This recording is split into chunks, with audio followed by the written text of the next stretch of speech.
Nous, on aime aller au théâtre, c'est notre raison de vivre. Sans ça, on meurt. C'est notre morale et voilà c'est des parenthèses à nos vies, et le moral, c'est la meilleure immunité. En plus, c'est ça.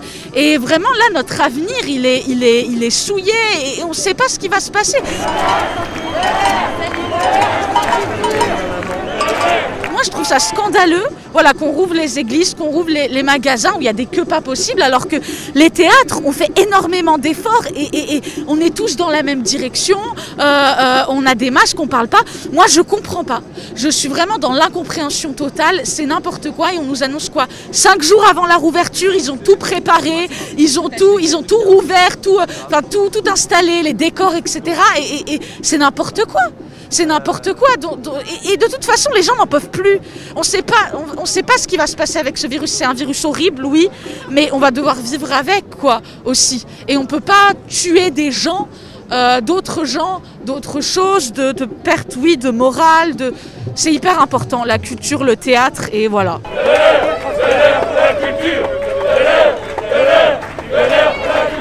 Et le pire, c'est ça, c'est le yo-yo, en fait.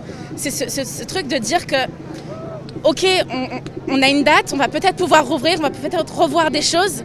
En fait, non, à 5 jours.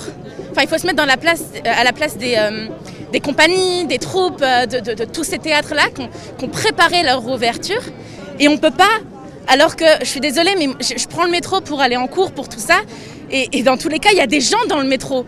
Les métros sont autant bondés que d'habitude. Et ça ne changerait rien de rouvrir les lieux de culture parce qu'il y a des gens qui en ont réellement besoin. Sans ça, on n'est plus rien. Moi, je suis désolée, mais j'ai entendu la nouvelle, je me suis mise à pleurer. Pas de culture, pas de futur. C'est incompréhensible, surtout nous, il y a des vidéos sur le net qui ont été divulguées, des queues immenses et immondes dans les magasins et dans les théâtres et dans les cinémas et dans tout lieu culturel. On est assez espacé et assez bien civilisé, je veux dire, les théâtres ont tout mis en œuvre pour satisfaire le gouvernement et aussi son public, et là rien n'est fait. On se demande vraiment pourquoi on ne peut pas faire notre métier correctement. Nous, on est la prochaine génération qui doit assumer le domaine artistique. Et là, on se sent vraiment démunis et on se demande ça va être quoi plus tard encore. C'est pour ça, nous, on est jeunes, mais en même temps, là, on doit vraiment se dire c'est notre avenir qui joue un tout petit peu, que ce soit aussi ceux des anciens. Mais on se demande vraiment dans quelle vie on est, dans quelle république aussi. J'étais en école de graphisme. Et les cours à distance sont clairement impossibles. On se retrouvait derrière notre ordinateur toute la journée, donc aucune créativité. Donc j'ai perdu tout le côté artistique que moi je recherchais dans mes études. Et voilà, il n'y a pas que le dessin. Moi, le théâtre, le cinéma m'intéresse beaucoup aussi. Donc aujourd'hui, je me retrouve un petit peu sans rien et sans pouvoir être nourrie par la culture française et par tous les projets qui étaient menés à bien jusqu'ici, quoi. Et qui ont dû être interrompus.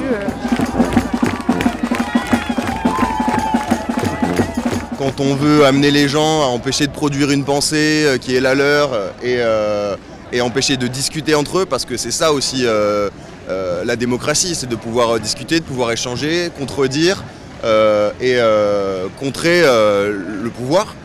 Et en fait, pour moi, fermer les lieux culturels, les lieux de discussion, les lieux de liens sociaux, c'est la première étape de quelque chose qu'on connaît trop.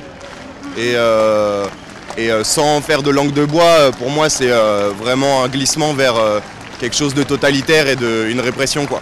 C'est pour ça que c'est important d'être là et qu'il y a aussi un sentiment de peur, mais qu'on est là pour le combattre, ce sentiment de peur. Je pense que c'est normal d'avoir peur, mais il ne faut pas avoir peur chez soi. Autant avoir peur ensemble et essayer de résister.